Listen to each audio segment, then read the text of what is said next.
India and US have held talks in Delhi. The US Trade Representative Jamison Greer highlighted in a Senate briefing that India has given the best offer yet amid the ongoing trade talks. Sumita Karir, my colleague, is now joining us with the latest details on this. Sumita? That's right. India and the United States have stepped up trade talks as Deputy USTR Rick Schweitzer and his team held talks with Commerce Secretary of India, Rajesh Agarwal. In fact, both the sides, they exchanged views on economic ties and, of course, took stock of trade negotiations.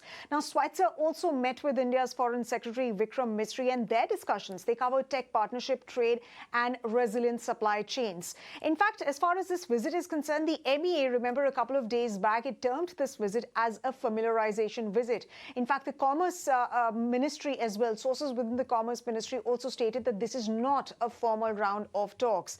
Engagement, however, is active on both the sides to conclude a multi-sectoral BTA, but both the sides are yet to reach a landing ground on average tariff rates. There are talks that are currently on multiple tranches. There is focus, however, on a package which could address concerns of both the sides. This package is going to address oil and reciprocal tariffs from India's side and, of course, how the United States can get access to the Indian market. That could probably also be looked at via this package.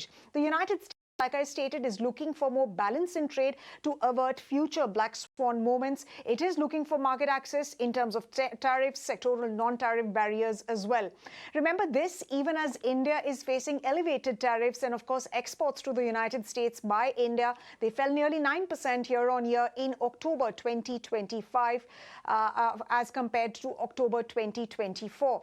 Now, we have to also bear in mind the comments that have come in from U.S. Trade Representative Jamison Greer at a Senate Appropriations Committee. In fact, he stated that New Delhi has made the best offer we have received as a country. However, it's been a historically difficult market to crack, and that the ongoing negotiations are aimed at expanding market access for American farm product. However, there is some resistance in India to certain crops. However, he stated that India's proposals have been quite forward-leaning and that it's a viable alternative market for US commodities. So it remains to be seen how much of an access is the Indian side going to, given the fact that there is a lot of keenness on the side of the United States to gain market access, particularly in the sphere of commodities.